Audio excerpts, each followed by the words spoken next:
Assalamualaikum warahmatullahi wabarakatuh. Salam sejahtera buat Sobat Lin Whitening dimanapun berada. Oke, Bim akan lanjutkan cerita Yechen-nya. Tapi seperti biasa, bantu tekan tombol like dan berkomentar juga. Terima kasih sesudah dan sebelumnya. Bab 1126, sampai bab 1130, jelas lelaki tua itu membuat banyak hal, dan saya pergi ke Australia untuk menghindari pusat perhatian. Apa ini namanya? Mata publik. Tetapi saya tidak perlu pergi ke Australia, bukan, grup masih memiliki banyak hal yang harus dilakukan, dan saya harus menemukan cara untuk menengahi dan menyelamatkan hiking, Tuan Su berkata dengan dingin. Anda tetap di sini, dan paparazzi akan terus mengawasi setiap gerakan Anda.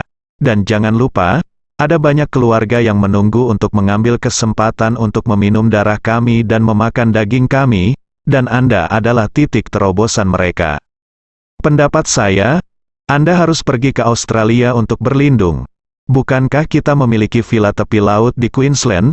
Pergi ke sana dan bersantai, dan saya akan membantu Anda menyelesaikan masalah di sini. Su Soudao hampir pingsan.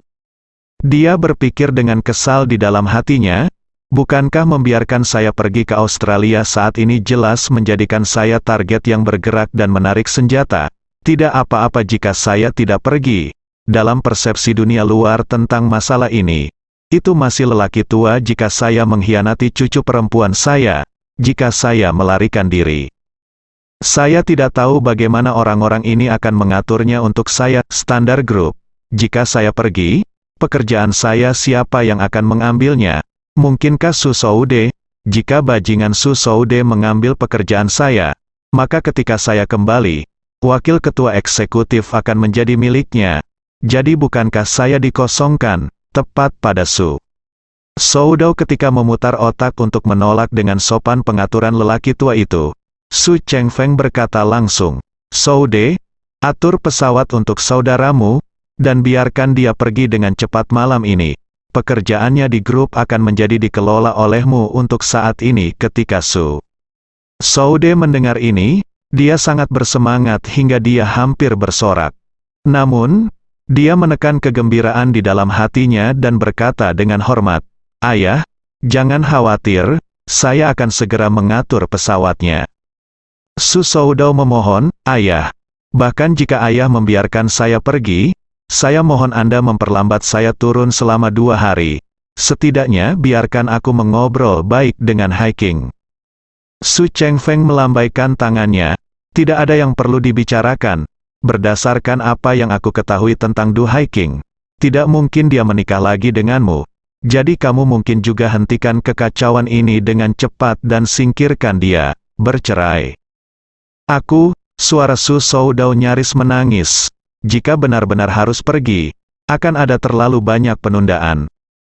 Tidak hanya tentang istrinya, tetapi juga tentang statusnya sebagai pewaris kelompok, dan dia juga ingin menemukan keberadaan Su Ruoli. Lagi pula, dia adalah darah dagingnya sendiri. Bagaimana jika dia masih hidup? Jika dia menemukannya sendiri, dia masih bisa menemukan cara untuk mengatur rumah secara diam-diam untuknya, sehingga dia bisa pergi ke sudut dunia tertentu dan hidup dalam penyamaran. Tetapi jika anggota keluarga Su lainnya menemukannya, atau orang Jepang menemukannya, dia pasti akan mati. Melihat bahwa dia tidak mau setuju, Su Chengfeng membentaknya dengan tajam, apakah kamu tidak mengikuti pengaturan saya? Setelah mendengar ini, Su Soudao segera menyadari bahwa dia tidak memiliki ruang untuk mediasi. Kawan, dia hanya bisa sedikit menganggukkan kepalanya dan berkata, Oke ayah, aku akan mendengarkanmu, dan aku akan pergi malam ini. Su Chengfeng mengangguk puas, melambaikan tangannya dan berkata, Oke, kamu kembali ke Mas Bangun, sapa Zifei dan Ziyu, dan pergi dalam 1 jam. Tepat ketika Su Soudao dipanggil pergi oleh pengurus rumah tangga, Su Zifei dan Su Ziyu masih di rumah di ruang kerja, menatap layar komputer non berhenti. Setelah ibu mereka Du Hiking pergi, dia menelepon saudara kandungnya dalam perjalanan kembali ke rumah kelahirannya. Di telepon, Du Haiking memberitahu mereka tentang Surwoli dengan sangat tenang. Baik Su Zifei maupun Su Ziyu terkejut dengan berita itu dan tidak bisa berkata apa-apa. Saya khawatir bagi setiap pemuda berusia 20-an. Ketika dia tiba-tiba mendengar bahwa ayahnya sebenarnya memiliki anak perempuan yang tidak sah, akan sulit untuk menerima kenyataan ini dengan segera. Terutama Su Ziyu, seperti ibunya Du Haiking, dia memiliki kebersihan emosional yang serius. Meskipun sejauh ini dia belum pernah menjalin hubungan, jika hal seperti itu terjadi padanya, dia pasti akan menceraikan suaminya seperti ibunya, tanpa ragu-ragu. Oleh karena itu, meski sulit baginya untuk menerima kenyataan ini untuk sementara waktu, ia tanpa syarat mendukung semua keputusan ibunya. Ide Du Haiking untuk pergi ke Jinling telah terkubur di dalam hatinya selama hampir 20 tahun. Sejak Ye Changnying dan istrinya meninggal, dia sangat ingin mengunjungi Jinling. Lagi pula, di sanalah nyawa Ye Changnying akhirnya hilang. Sebagai seorang wanita yang mencintainya hampir sepanjang hidupnya, dia terutama berharap untuk pergi ke Jinling, melihat-lihat, hidup sebentar, dan mencoba menemukan jejak keberadaan Ye Changnying di Jinling. Namun, sebagai wanita yang sudah menikah, nilai moralnya selalu mengingatkannya bahwa dia tidak boleh pergi ke Jinling, karena itu akan sangat tidak adil bagi suaminya. Pergi diam-diam ke kuburan leluhur keluarga Ye untuk memberi penghormatan kepada Ye Changnying sudah menjadi hal yang paling membuat Du Haiking merasa bersalah tentang Su Soudao di dalam hatinya. Sungguh tidak pantas untuk pergi ke Jinling lagi. Tapi sekarang, dia tidak lagi memiliki batasan moral itu. Penggelinciran fisik Su Soudao pertama-tama melanggar kesepakatan pria itu antara dia dan Su Soudao. Dalam hal ini, saya tidak perlu lagi dibatasi oleh alasan apapun. Saatnya mewujudkan keinginan saya untuk mengunjungi Jinling. Ketika Su Ziyu mendengar ibunya berkata bahwa dia akan pergi ke Jinling, dia langsung berkata dengan gembira, "Bu, kakakku dan aku baru saja berencana pergi ke Jinling. Mengapa kita tidak pergi bersama?" Du Haiking bertanya dengan rasa ingin tahu. Apakah kamu akan pergi ke Jinling? Kenapa tidak? Dengarkan kamu." Su Zifei buru-buru berkata, "Bu, saya akan pergi ke Jinling karena kebutuhan bisnis perusahaan, dan saya hanya mengatakan untuk membawa Ziyu ke sana. Jika Anda pergi juga, maka saya akan mengatur pesawat dan hotel." Du Haiking berkata sambil tersenyum. "Tidak perlu mengatur hotel, kakekmu memiliki rumah tua di Jinling, yang telah diurus selama ini, kita akan hidup di sana ketika kita pergi." Su Ziyu bertanya dengan heran, "Bu, kakek masih punya rumah di Jinling, kenapa aku belum pernah mendengarnya?" Du Haiking tersenyum dan berkata, "Ayahmu agak pemalu tentang Jinling. Jadi dia tidak membawamu ke Jinling selama bertahun-tahun, jadi kamu tentu saja tidak tahu tentang rumah itu." Du Haiking memperkenalkan, "Kakekmu adalah di Jinling. Rumah tua itu sangat luar biasa, tepat di sebelah istana kepresidenan.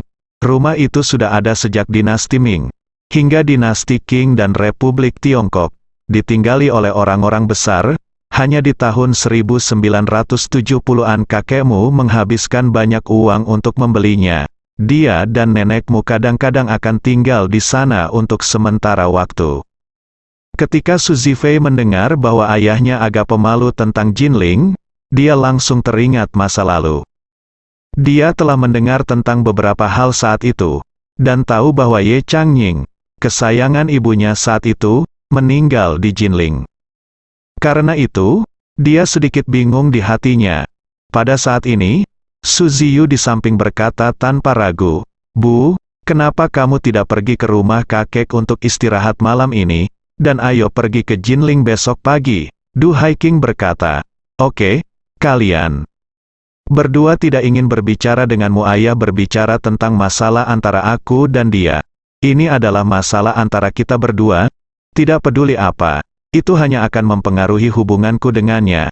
Baik aku maupun kamu, atau dia dan kamu, akan terpengaruh dengan cara apapun. Apakah kamu mengerti?" Su Zifei dan Su Ziyu menjawab serempak, "Mengerti, Bu."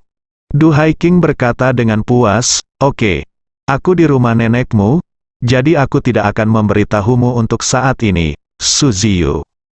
Buru-buru berkata, "Bu, kalau begitu kamu istirahat yang baik malam ini, dan aku akan meneleponmu besok pagi." Dia memiliki anak perempuan yang tidak sah di luar, dan membawanya pulang dengan anggun, dan menempatkannya di bawah pengawasan keluarga kami.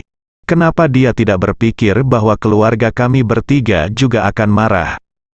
Malam ini, seluruh Yanjing terguncang. Keluarga Su membuat bencana di Jepang dan dinamai serta menjadi sasaran oleh Badan Keamanan Nasional Jepang, yang memberikan pukulan besar bagi reputasi dan pengaruh keluarga Su.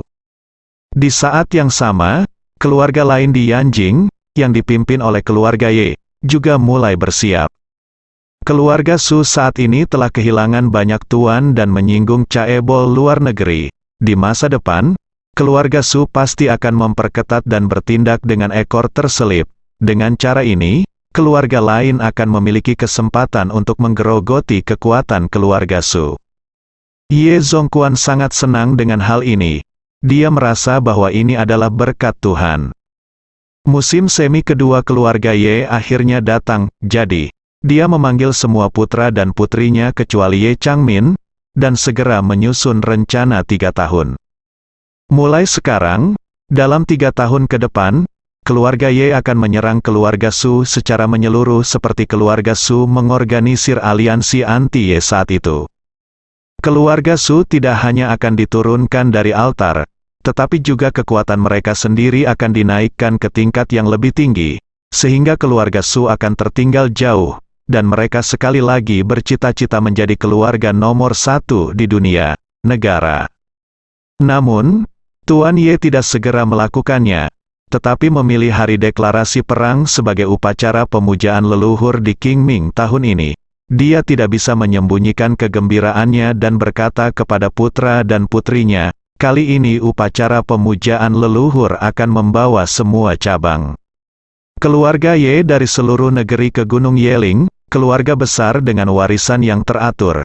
Keluarga super yang dulunya sangat brilian. Biarkan semua anggota keluarga Ye mengambil nama belakang Ye sebagai kehormatan tertinggi." Pada saat itu, pada upacara pemujaan leluhur, atas dasar balas dendam Changying, saya akan memerintahkan semua keluarga Ye untuk bekerja sama berperang melawan keluarga Su, dan menuntut agar keluarga Su menghukum berat Su Soudao, utusan kepala dari aliansi anti-Ye. Pada saat itu, ini adalah waktu terbaik bagi kita untuk melancarkan perang habis-habisan melawan keluarga Su. Mendengar ini, putra tertua Ye Changkong sudah penuh emosi, dan berkata dengan penuh semangat, "Ayah, saat itu, kita juga akan membentuk aliansi anti-Soviet. Kita harus merobohkan setengah dari aset keluarga Su, biarkan mereka langsung keluar dari urutan 3 keluarga besar di Yanjing." Tuan Ye mencibir dan berkata, "Di Yanjing, tidak sedikit keluarga yang memiliki kebencian terhadap keluarga Su, dan yang memiliki kebencian terdalam adalah kami, diikuti oleh keluarga Gu.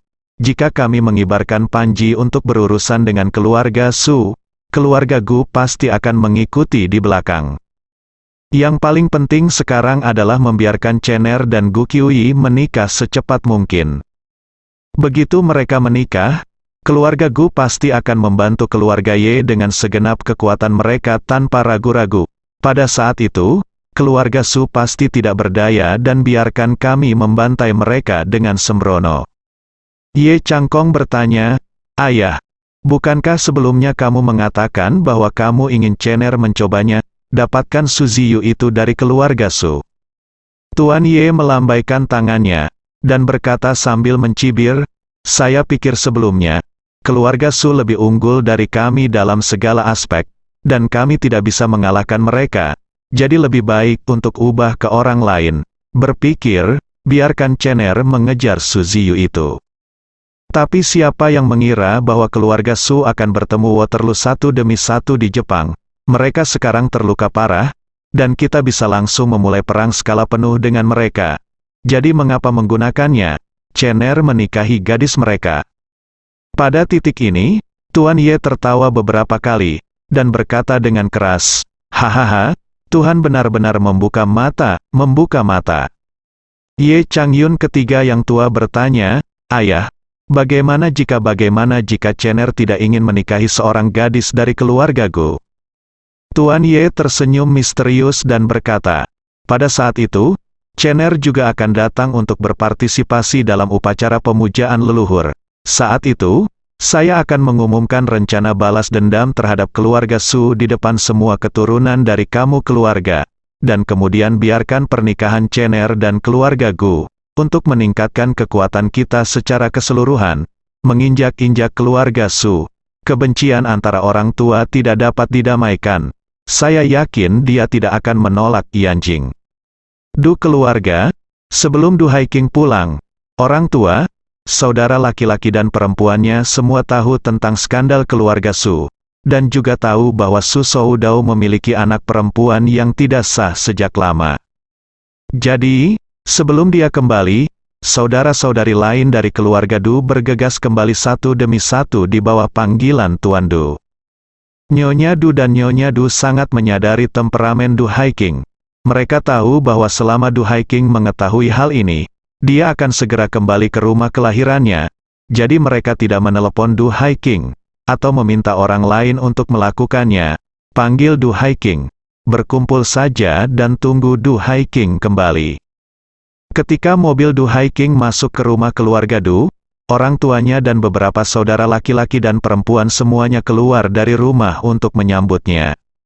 Melihat seluruh keluarga muncul di depan mata Du Haiking, dia sangat tersentuh hingga tidak bisa menambahkan apapun. Du Zhenhua menghela nafas, membuat semua orang di tempat kejadian kurang lebih menyesal. Nyonya Du buru-buru mencubit pinggangnya, dan menegurnya dengan suara rendah, Kamu benar-benar tidak bisa membuka panci apapun dan membawa panci apapun. Cepat dan minta anak-anak masuk dan bersiap untuk makan." Du Zhenhua menghela nafas. "Oh, Haiking sudah sangat tua, dia melihat banyak hal lebih terbuka dari kita. Dan apa yang saya katakan adalah dari hati, tidak perlu terlalu tabu." Du Haiking mengangguk ke samping, dan berkata dengan serius, "Bu, apa yang terjadi kali ini? Saya benar-benar tidak marah atau tidak nyaman sama sekali, jadi kamu tidak perlu terlalu sensitif." Nyonya Du tampak terkejut. "Haiking, kamu telah menyembunyikan kebenaran dari Anda selama bertahun-tahun, dan Anda tidak marah sama sekali." Du Haiking berkata dengan serius, "Saya tidak marah, tapi saya merasa lega." Du Zhenhua tersenyum dan berkata, "Untung, senang rasanya lega. Sejujurnya, selama bertahun-tahun, ayah selalu merasa bahwa kamu tidak bahagia. Sekarang kamu bisa keluar, ayah bahagia untukmu." Dari lubuk hatinya, Du Haiking mengangguk dengan sungguh-sungguh, dan berkata dengan sedikit tersenyum, "Terima kasih, ayah." Du Zhenhua tertawa, dan buru-buru melambaikan tangannya, "Ayo pergi, ayo makan sabu-sabu. Haifeng, kalian bertiga akan minum bersamaku sebentar lagi." Du Haifeng, sang putra orang tua Du, mengangguk tanpa ragu dan berkata, "Oke ayah, malam ini, ketiga saudara laki-laki kita akan minum bersamamu." Adik Du Haiking, Du Haiping, juga sibuk tertawa, "Ayah, masih ada anggur merah, 3 saudara perempuan akan minum bersamamu juga." Anak keenam Du Haimei berkata sambil tersenyum, "Bagus, ayah, kakak perempuan tertua saya, saudara perempuan kedua saya, dan saya akan minum dengan Anda." Du Zhenhua segera sangat senang, tersenyum sepenuh hati berkata, "Oke, kalian bertiga tidak kembali pada malam tahun baru, mari kita anggap sebagai tahun baru Imlek." Du Haimei buru-buru berkata, "Ayah, kami ingin menemanimu selama tahun baru Imlek, tetapi kamu tidak mengizinkan kami mengatakan apapun." Du Zhenhua berkata dengan serius, "Kamu menikah dengan keluarga Shen, dan kamu adalah menantu perempuan dari keluarga Shen. Anda seharusnya menghabiskan tahun baru dengan mertua Anda. Kedua saudara perempuan Anda sama. Ini aturannya. Ketiga kakak laki-laki Anda datang untuk menemani saya dan Anda ibu untuk merayakan tahun baru. Jika ketiga saudara perempuan Anda juga datang, maka orang akan mengatakan bahwa saya, Pak Tua Du, tidak masuk akal. saya hanya memikirkan rumah saya sendiri. Du Haimei buru-buru berkata, dimengerti, Ayah, saya telah membuat kesepakatan dengan Shen Silong, dan saya akan kembali untuk menghabiskan malam tahun baru dengan Anda tahun depan. Du Zhenhua berkata sambil tersenyum, mari kita bicarakan saat itu. Lihat Xiao Shen jika dia tidak mau untuk, Anda tidak perlu memaksanya. Setelah itu, 3 putra dan 3 putri dari keluarga Du, dikelilingi oleh beberapa orang tua, berjalan ke restoran. Saat ini di ruang makan, koki di rumah sudah membawa panci kuningan yang indah ke meja, dengan api hijau arang di tengah panci. Panci berisi sup bening mendidih di luar, dan meja sudah penuh dengan hidangan yang baru dipotong, semua jenis daging kambing. Orang tua Yanjing sangat khusus makan daging kambing. Pada dasarnya mereka tidak makan daging kambing gulung yang dibuat oleh mesin di restoran hotpot, tetapi makan daging kambing murni dan segar yang dipotong dengan tangan. Daging kambing potong tangan banyak mendapat perhatian. Menurut bagian yang berbeda, daging kambing memiliki berbagai nama, seperti daging otak atas, tenderloin, 3 garpu besar, 3 garpu kecil, dan potongan mentimun. Daging yang berbeda memiliki cara pemotongan yang berbeda, ukuran dan ketebalan yang berbeda, dan ada banyak pendapat. Keluarga Du jarang memamerkan kekayaan mereka, dan mereka jarang hidup sebagai tiran lokal yang boros dan boros. Namun, keluarga tersebut sangat khusus tentang orang, tetapi yang mereka perhatikan bukanlah kesombongan atau harga, tetapi rasa dan esensi. Ambil contoh makanan, mulut keluarga Du lebih besar dari yang lain. Pancake goreng-goreng di pintu masuk gang, seluruh keluarga tidak akan bosan memakannya selama 10 tahun. Tetapi begitu mereka berubah menjadi yang sedikit lebih rendah, bahkan jika kualitasnya sedikit lebih buruk, mereka akan sulit untuk menelannya. Tuan Du tidak memiliki kebiasaan buruk dalam hidupnya, tetapi dia suka merokok. Saya terutama suka merokok sejenis rokok yang diproduksi oleh pabrik rokok tertentu di selatan Yunan. Setelah lelaki tua itu merokok selama 20 tahun, teknologi dan lini produksi pabrik rokok ditingkatkan, formula ditingkatkan, dan bahan kertas dan filter rokok diganti. Semua orang merasa bahwa rasa yang ditingkatkan lebih indah dan bermutu lebih tinggi dari sebelumnya, dan rasanya tidak jauh lebih buruk, tetapi Tuan Du hanya merasa rasanya tidak enak, dan dia tidak bisa terbiasa dengannya. Belakangan, karena kejadian ini, dia malah jatuh sakit untuk sementara waktu. Ketika bawahan lelaki tua itu mendengar bahwa lelaki tua itu sakit dan dirawat di rumah sakit, mereka melakukan perjalanan khusus untuk mengunjunginya. Keluarga Du sedang bersenang-senang. Su Soudao baru saja mengepak barang bawaannya dan hendak berangkat ke Australia. Apa yang terjadi kali ini membuatnya sangat pasif. Lelaki tua itu dengan jelas memintanya untuk menghindari pusat perhatian untuk sementara, jadi dia hanya bisa melakukannya dengan jujur. Sebelum pergi, dia menelepon Su Zifei dan bertanya, "Zifei, kamu dan kakakmu, datanglah ke ruang kerjaku." Su Zifei menjawab dengan tergesa-gesa dan berkata, "Oke ayah, kita akan pergi ke sana sekarang." Setelah selesai berbicara, dia menutup telepon dan berkata kepada Su Ziyu, "Ziyu, ayah menyuruh kami pergi ke ruang belajar." Su Ziyu berkata dengan sedikit marah, "Pergilah sendiri, aku tidak ingin melihatnya." Su Ziyu akan menemukan sulit untuk menerima bahwa ayahnya mengkhianati ibunya dan memiliki anak perempuan tidak sah yang hanya 1 tahun lebih muda dari dirinya, jadi dia sangat enggan melihat Su Soudao saat ini. Su Zifei tidak punya pilihan selain membujuk, "Ziyu, sebagai anak-anak, kita tidak boleh terlalu terlibat dalam urusan antara orang tua. Kamu tidak dapat memutuskan hubunganmu dengan ayahmu hanya karena kesalahan kecil yang dia buat lebih dari 20 tahun. Lalu, hubungan ayah-anak, kan?" Su Ziyu berkata dengan serius, "Aku tidak berusaha memutuskan hubungan dengannya, tapi aku hanya tidak ingin melihatnya sekarang. Jadi temui dia sendiri." Su Zifei bertanya dengan canggung, "Kalau begitu aku akan menemui ayah nanti. Jika ayah bertanya padamu, Apa yang harus aku katakan?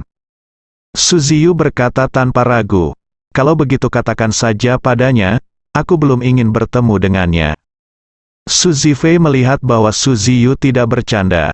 Dia hanya bisa menghela nafas tak berdaya, dan berkata, baiklah, aku pergi dulu.